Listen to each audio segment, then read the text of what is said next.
بے شک پرہیزگار بہشتوں اور چشموں میں ہوں گے، اور جو جو نعمتیں ان کا پروردگار انہیں دیتا ہوگا انہیں لے رہے ہوں گے۔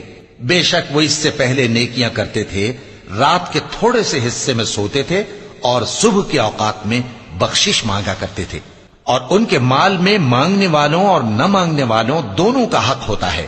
اور یقین کرنے والوں کے لیے زمین میں بہت سی نشانیاں ہیں اور خود تمہاری جانوں میں، تو کیا تم دیکھتے نہیں؟